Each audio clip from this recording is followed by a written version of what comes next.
entrevistado de hoje é o ultramaratonista Fernando Pangaré. Ô Fernando, a diferença entre ultramaratonista e maratonista? Bom, na verdade a diferença é a seguinte: nós consideramos maratonista aqueles que correm a distância oficial da maratona, que é 42.195 metros. A partir dessa distância, as provas que acontecem, as corridas de rua, recebem o nome de ultramaratona. Portanto, o ultramaratonista é aquele que se propõe a correr provas que têm acima de 42.195 metros. No caso do Brasil, hoje especificamente, as ultramaratonas estão focadas em relação às provas de 24 horas. Você vai correr em março uma ultramaratona durante 3 dias? Na verdade são 48 horas. A prova acontece no dia 18, 19 e 20 de março na cidade de Brno, na República Tcheca. Inclusive só tem eu do Brasil, o único desafiante nessa prova, porque se correr 24 horas já é algo, de certa forma, poderíamos dizer, megalomaníaco, alguma coisa bastante difícil de ser implementado, não só na questão do evento em si, mas em relação ao grau de treinabilidade que você tem que ter para fazer. Você imagina o que é você correr 48 horas. Realmente, para mim, vai ser a primeira experiência nessa carga, mas eu já tenho 5 provas de 24 horas, e nas 5 que eu corri, em todas elas me saí bem, 4 venci na minha categoria, e em uma fui, inclusive, terceiro lugar geral, medalha de bronze. Acredito que a gente vai ter condição de correr, uma prova interessante, o clima vai estar propício, enfim, acredito que a gente tem como. Na República Tcheca, em Brno. Agora, para você chegar até lá, como é que você faz? Você, me parece ser um rapaz pobre. É a professor da Prefeitura Municipal de Fortaleza. Professor da Prefeitura e professor do Estado. Essa questão que você colocou é interessante, porque a gente tem 25 anos de corrida. Eu comecei a correr com 13 anos, estou com 38, são quase 200 mil quilômetros rodados. E você que pode acompanhar alguma coisa do nosso passado sabe que eu sou um camarada muito chegado, muito ligado a desafios. Na verdade, minha primeira luta, meu primeiro desafio foi a luta pela vida. Você sabe que eu nasci no Rio, fui criado realmente com todas as dificuldades. Lá eu vivi 25 anos, nasci na Tijuca, fui criado em Ramos, onde hoje a gente tem o chamado Complexo do Alemão. Na verdade, eu tive tudo para dar errado e dei certo. E no esporte não foi diferente. Eu comecei em 1980, correndo provas de pista, provas pequenas, 1.500 metros, e logo de cara eu vi que esse tipo de distância para mim não era algo assim muito prazeroso. O meu potencial sempre foi para distâncias maiores, de forma que já em 82 eu comecei a correr provas de 10 quilômetros. Em 85, quando eu estava cumprindo meu serviço militar na Marinha, eu estreiei na maratona e corri 17 anos essa prova, de 85 até 2002. Em 2002 eu decidi dar um salto de qualidade, partir para a ultramaratona. Corri de início 2 provas de 50 quilômetros aqui no Brasil, no Rio Grande do Sul, e decidi que realmente ainda não era o que eu queria. E decidi enveredar pelas provas de 24 horas, que são mega desafios, você passar 24 horas correndo, e tenho me saído bem. Corri 2 provas na Bahia, fui em ambas as oportunidades 6º e 7º, corri 2 vezes no Rio, fui 3º e 6º, corri em Goiânia, fui 4º, de forma que hoje, no Brasil, eu estou entre os 10 na minha prova. A nível do Ceará, sou primeiro no ranking. Hoje no estado eu sou recordista cearense de quilometragem acumulada, sou atleta de rua hoje aqui com maior quilometragem acumulada, sem contar os outros desafios do passado, né? Você acompanhou quando a gente tentou entrar inclusive no Guinness, aquele trabalho que muitos julgaram louco, onde eu corri 36 mil quilômetros durante 3 anos, entre 94 e 97, terminei parando lá em Israel. Enfim, foi uma coisa pesada, e foi daí que surgiu a questão do Pangaré, que até então a gente era Fernando. Então é um trabalho realmente pesado. Agora, quando você se refere à questão do apoio, à questão da ajuda, do auxílio, o negócio é complicado. Porque, Armando, o que acontece hoje é o seguinte: a iniciativa privada, ela não tem se ligado muito nessa questão de apoiar o esporte amador, porque hoje, no nosso país, não há nenhuma lei que coloque a questão da renúncia fiscal. E no nosso estado também não. A nível federal, a gente tem a Lei Rouanet, que coloca a cultura, coloca a arte, coloca um monte de coisa, mas não coloca o esporte. E a nível local a gente tem a Lei Gereissati, que também contempla a cultura, mas não contempla o esporte. De forma que hoje, você, para canalizar o apoio do capital privado, fica realmente difícil. É como um grande dirigente de uma grande empresa aqui me falou, o camarada disse na minha cara, olha, o capital tem que ser remunerado. Quer dizer, o capital não trabalha em cima de filantropia. Ou realmente ele entra para ter retorno, ou do contrário. Então, quando você tem aqui hoje no Ceará grandes eventos na área cultural que têm conseguido canalizar apoio privado, na verdade é porque atrás disso existe um incentivo fiscal, onde você, além de criar uma imagem de responsabilidade social em relação à sua empresa, você consegue, de certa forma, deixar de pagar alguma coisa e, na verdade, se há alguém que perde, em última análise, seria o erário público, porque parte dos recursos que seriam pagos em impostos passam a ser cambiados aí, colocados em relação aos projetos. E quando se fala do poder público, a coisa ainda fica mais séria.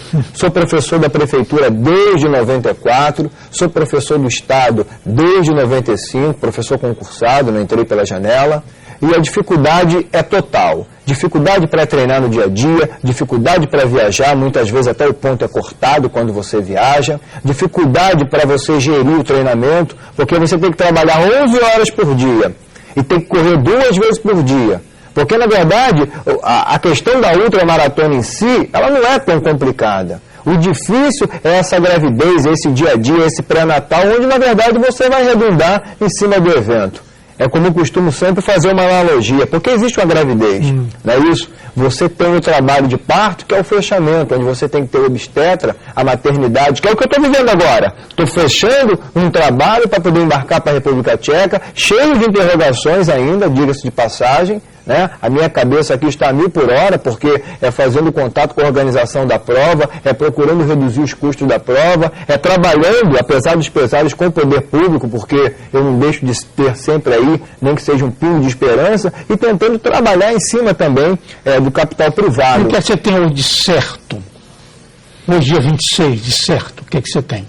Muito bem. Hoje, certo, a gente tem a ajuda de 2 empresas que preferiram até, na verdade, não divulgar o nome, como a gente diz, preferiram ficar em off, até porque sabem do potencial do Fernando Pangaré enquanto ultramaratonista e sabem do seu potencial econômico e financeiro, de forma que o que foi colocado, não digo que deixa a desejar, mas é alguma coisa que a gente ainda pode caminhar. Então a gente tem de uma empresa $800 que a gente vai usar na passagem para chegar até a Alemanha, e chegando em Frankfurt eu tenho mais 800 quilômetros para chegar até Praga, e chegando em Praga eu tenho mais 250 quilômetros para chegar em Brno, que apesar de ser República Tcheca já está bem próximo ali da Áustria. E uma outra empresa aqui no nosso estado que nos cedeu a importância aí de R$1.000.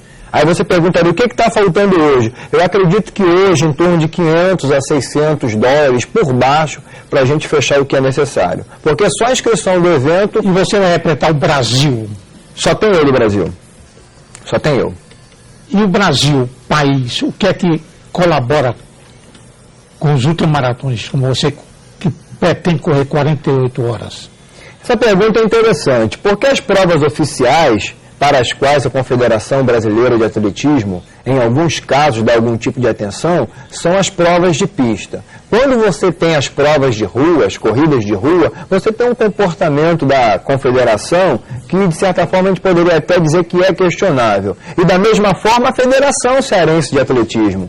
Porque, veja bem, eu tenho 38 anos de vida, corro há 25 anos, cheguei no Ceará em 1991. Quer dizer, sou carioca, vivo aqui, posso me considerar cearense, minha família toda é constituída aqui. O trabalho que eu faço na educação, é um trabalho voltado para a sociedade local. E se nós formos fazer um resgate histórico do meu relacionamento aqui com a Federação Cearense de Atletismo, com a falecida FADEC ou com qualquer órgão de apoio, de fomento ao desporto amador, você pode crer que a coisa é literalmente zero. E com tudo isso eu tenho conseguido me manter de pé. Porque nos últimos 3 anos eu corri 34 corridas. Eu tenho a média de uma competição por mês. Aí você imagina, você não morreu de fome, não faltou pão para a sua família, o apoio não veio e você conseguiu essa façanha. Realmente, eu posso considerar verdadeiramente um milagre. Eu costumo dizer que em cada dia da nossa vida a gente tem que literalmente derrubar um Golias. Então é complicada a coisa e a gente aproveita esse espaço para buscar sensibilização daqueles que estão do outro lado, né, e que sabem da importância do esporte, não só em relação à questão de combate às drogas, mas porque quem investe no esporte amanhã ou depois, futuramente, economiza, né, com penitenciária, com segurança pública, com hospital. Na verdade é isso. Agora, é muito complicado. E você faz algum exame médico antes de correr? Olha, eu fiz uma bateria agora de exames a nível cardiopulmonar e o que acusou é que o nosso volume de oxigenação máximo é totalmente acima do normal, fruto daquilo que eu tenho plantado nesses últimos 25 anos, de forma que o meu sistema cardiopulmonar resiste tranquilamente ao esforço das 48 horas, sem dúvida nenhuma. Aquele patamar ali de 145, 150, 155 batimentos, dá para a gente segurar isso aí nas 48 horas. O que de repente acontece é a questão mesmo muscular, física, questão mesmo de perna, onde você tem num dado momento um acúmulo de ácido lático, e aí você às vezes precisa fazer uma pequena pausa, enfim, para tentar dar uma recuperada, uma massagem, alguma coisa. Isso aí é comum nas provas de longa distância, onde na verdade, eu não digo nem que só os bons estão presentes, mas na verdade só os escolhidos, né? E eu acredito que eu posso me considerar um escolhido, né? Porque um camarada que teve a vida que eu tive, conseguir se manter no esporte, né? Completando aí 25 anos, quando eu olho e vejo que mais de 60% da minha vida está ligada ao ato de correr, quer dizer, com todas as dificuldades eu tenho me mantido de pé.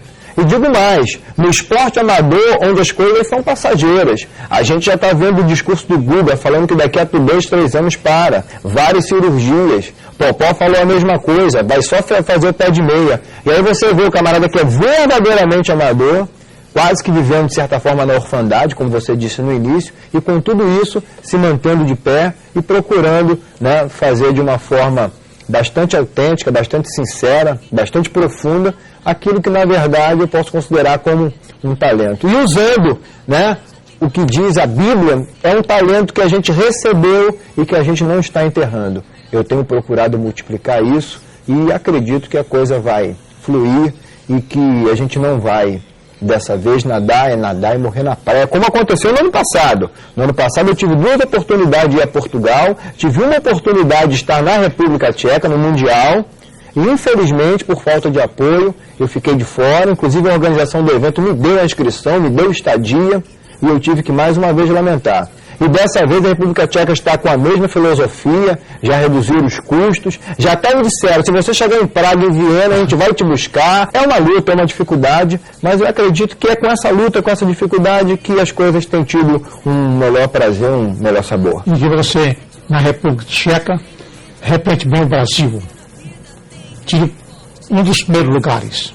Sem dúvida, apesar de ser a minha primeira participação em 48 horas, pela bagagem que eu tenho, eu acredito que dá para a gente correr entre os 5. Isso aí não é pedir demais, não é ser muito ousado, é ter o pé no chão. Pena, mais uma vez, que o nosso poder público não tenha se manifestado, que o nosso capital privado, salvo essas 2 exceções, né, empresas que preferiram não revelar o nome, que nos deram uma ajuda, mas que, volto a dizer, não é o suficiente. Né? Inclusive, quero até dizer que se de repente você não tem alguma coisa concreta financeiramente para colocar, numa prova de 48 horas você tem que usar 6 pares de tênis. E um bom par de tênis a gente sabe que tem um certo custo. Enfim, você tem todo um aparato que deve ser montado a nível mesmo de reposição hídrica, a nível de alimentação, de carboidrato, que a organização da prova oferece, sem dúvida nenhuma, mas que você tem que ter uma estrutura também individual, porque na verdade são 48 horas, onde você procura negar ao seu organismo toda e qualquer possibilidade de que ele venha conhecer a limitação. É um momento em que você supera a limitação, parte para cima e... Muito obrigado pela sua presença e que você, na República Tcheca, honre o nome do Brasil. Estamos de volta no próximo sábado.